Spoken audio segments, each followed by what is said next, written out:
Anytime and anywhere. Look for our feed and subscribe in your favorite podcast service, including iTunes, Apple Podcasts, and SoundCloud. So subscribe and be constantly connected to the KUAM Podcast Network today. House to Home, presented by RE/MAX Diamond Realty. All right, everybody, there's a reason why I'm wearing a smile right now. It's because my two buddies who know everything about real estate on Guam, Liz and Gina, are here from RE/MAX Diamond Realty. Half a day, ladies. Half a day, Jason. I always learn something from you guys. And if you will permit me a moment's curiosity, I've always wondered something, because we've always talked about deeds. We've talked about how important it is if you should become incapacitated or die and giving that to a loved one or somebody else. How does that actually apply to minors? Because I know you've said before, Gina, we'll start with you. When you pass that deed, you have to reach a certain age, the minor does, before you can actually take legal action on it. But if the property is deeded to a kid, say like, an 8-year-old, yeah. What becomes of the person who did the deeding? Well, actually, we're seeing a lot of that in our real estate business. We're seeing a lot of individuals that are doing, it's called parental subdivision. Or let's say generally, you're just deeding your property to a minor child. What I want to caution people about is if you're going to do that, and you decide later on down the road for one reason or another, like I had a family who ended up having to sell a house that was deeded to a minor child. They wanted to sell the home because they were going to move off island. And the parent was living in the home with the minor child who owned the property.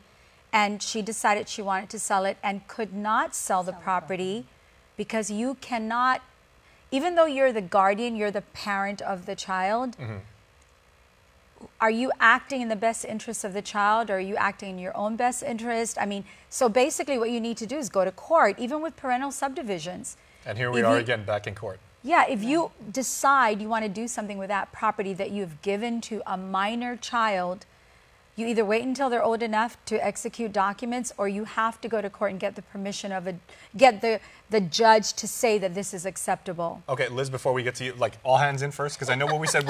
Our goal for 2019 on this segment is to help people make money, right? So go there team. You go. All right. Now, Liz, with deeding property to a minor, or maybe say even someone that has become incapacitated or unable to make sound decisions of their own volition, right, as the lawyers say.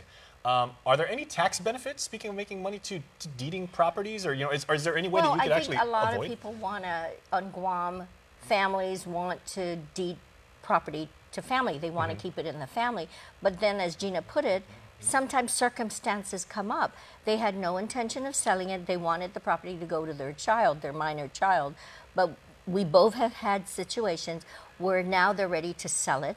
And the court, because they're a minor, it's like it halts. We had people ready to sell. They signed documents not knowing that they couldn't do it. And then it just halts the process.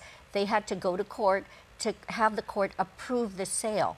And then the court looks out in the best interest of the minor. Because if the property is under the minor's name, the court looks out, is this in the best interest of the minor? Because even though the parent gave it to the minor, or the parent owned it prior. No. So, so again, the court has to approve it. And the same thing as Gina puts it, if let's say you're incapacitated and there's an issue with your health or your mental capacity, you would have to turn, a guardian would have to be appointed. Although the guardian has rights to sign on your behalf, for example, again, the court will look out in the best interest of the person that's incapacitated. So even though they're authorized to sign, they can't just sign. It still has to go to the court to get their approval. But they have to appoint, and there is a local agency, a public guardian agency. Now, in that specific case where a parent would deed property to like a minor, who bears responsibility for the property tax that will come about? Of course, the adult. Of course, the parent. adult. Okay. The child doesn't, I mean, in some cases, the child may have income. Or is it because... Just because you're giving the property, sometimes you're giving the property because you want to take care of your affairs now and make sure that your children don't end up in court if something happens to you, right? Sometimes you're doing these parental subdivisions because you're able to cut up, like if I have 4,000 square meters of land and I'm in an area that says, listen, in this particular area, you can only have half-acre lots. And I have 4 kids. well, if I cut that up into half-acre lots, I'm not going to be able to give each child a piece of property. So, okay, how do I go about doing this? I'm going to do a parental subdivision because under the law, I have the ability to do smaller lots so that each of my, I still have 4,000 square meters, but now each of my children will get a piece of that. Okay. Okay, so sometimes that's the reason I do it. Okay. We've been findings that sometimes I do it because I'm thinking, okay, in the long run, I'm going to okay, I want to be clever. I want to maximize the amount of property I have, but I'm really thinking of selling it in the future, right? So the parental subdivision law says you have to wait 5 years before you can sell it. Before you can sell it. Okay. So after the 5 years, I say, well, let me go ahead and sell the property. If the property is under the minor child, you've got to go to court to get approval.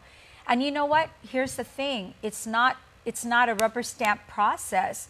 The judge is going to take a look at the whole picture and say, well, is this in the best interest of that child or not? Okay. Well, ladies, we are just literally scratching the surface of this topic. Exactly. Let's do a part 2 about this. Yes. We'll come back next week, or if you're on YouTube, just go to the next clip because there's a lot more interesting information on this. So sit tight, and we will see you guys next time. Closed captioning is brought to you by IT&E. Explore your world.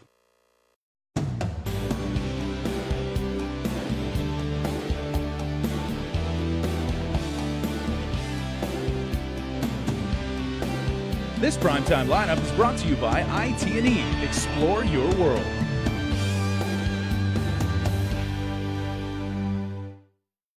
KUAM TV 8.